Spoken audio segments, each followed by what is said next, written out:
Hello and welcome to our weekend edition of News Across Nigeria, where we tell you what's happening now across the Nigerian Federation. I'm Olumide Macaulay. Coming up on the program, GOC 1 Division visits villages attacked by gunmen earlier this week.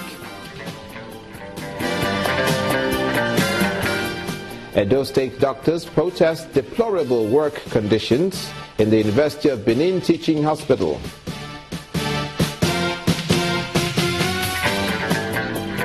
And the Kogi State governor says he remains committed to the people's needs as appeal court dismisses a suit against his election.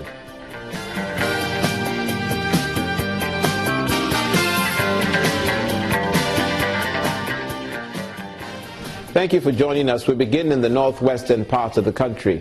Men of the Nigerian Army will be stationed in Jema local government area of Kaduna State until normalcy returns to the area.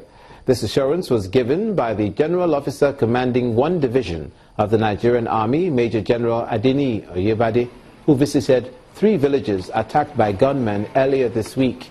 He also promised to fish out the perpetrators of the dastardly act.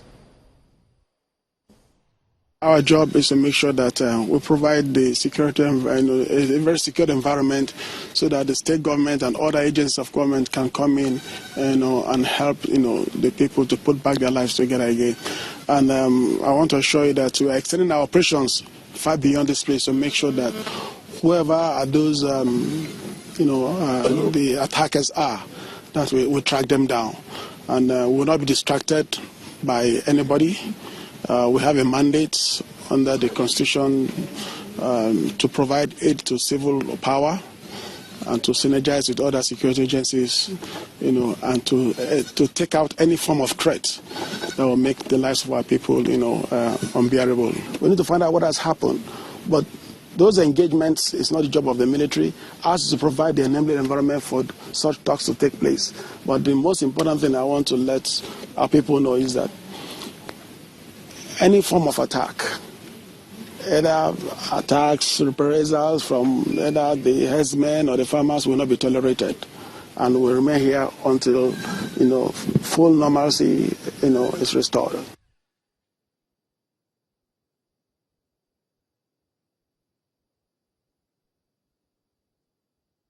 From the northwest to the north central part of the country, the attacks that occurred in Plateau State are not limited to that part of the country alone. As a matter of fact, incessant attacks in Borno State, northeast Nigeria, by the Boko Haram insurgents have left thousands of people homeless and living in camps.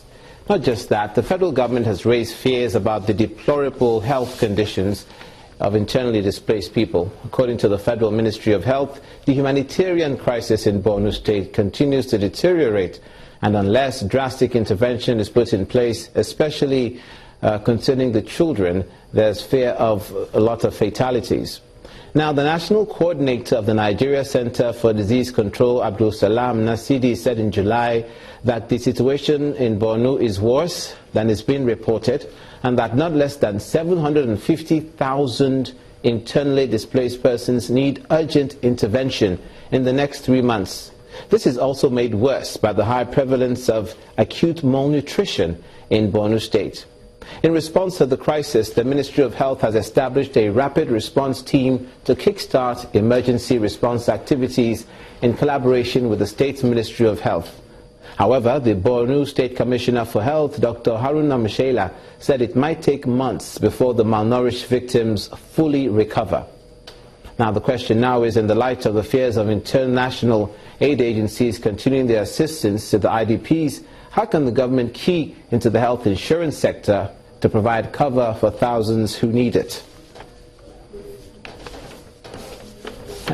And to help us in answering that question, we have with us on the program today the Healthcare Providers Association of Nigeria Chairman, Dr. Ademola Aino, who is with us. Thank you for coming to the program today. Thank you so much. It's my pleasure to be with you. Firstly, our heart goes out to all the people who are suffering in the northeast as a result of the insurgency, the displacement, which has caused health challenges, caused malnutrition, And it's not just the adults alone, but the very vulnerable children who are the unfortunate ones in this matter.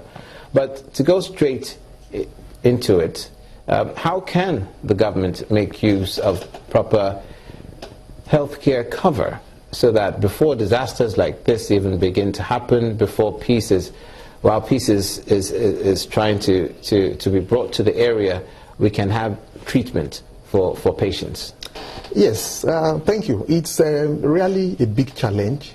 A challenge because you need to have an organized system for healthcare to be effective.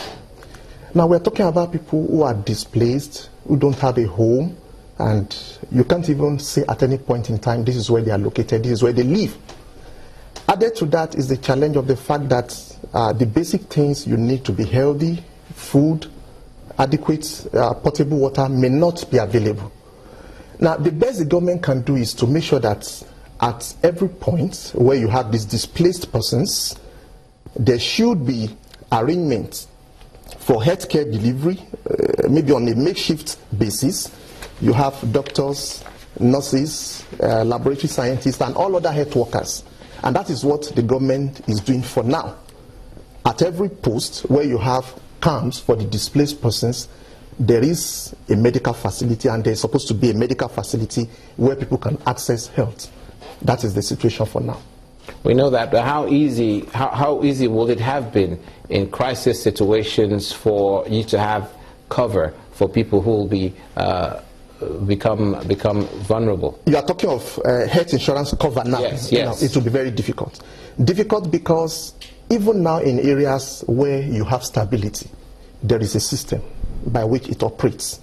People get registered, and then you pay some token which is called premium. And of course, we all know that without a premium, there can't be insurance cover. Now, even in the stable places, it's only the people in the formal sector, people who are employed and they have a regular salary from which the premium is taken on a monthly basis. So the question now is, how do you make people who are displaced, who don't even have a job, who don't have a salary, to pay premium? Except if the government has enough funding, either from within or from without, to be able to offer this insurance cover without people having to pay premium. So it's really a difficult situation. The government will pay premium on behalf of the displaced persons, the vulnerable ones. Exactly. Okay, exactly. And possibly have them transported over to where there is more stability, and then treat them from there. Exactly. But then the government will have to pick up the tab. Exactly. But then there's still a lot of logistic problems. You see, when you're talking of a war situation, how do you even get to make those people to know that they can have access to this? And then the logistic of moving them from one place to another is another challenge. So it's been really difficult. I know the government is doing a lot, but a structured health insurance scheme cannot operate effectively in those places. For those reasons. Does health insurance even cover for situations like this? Is it usually in the scheme of things? Well, does it take that into consideration? It doesn't really, because in the planning stage, you don't anticipate there will be war. You don't factor that into your calculations.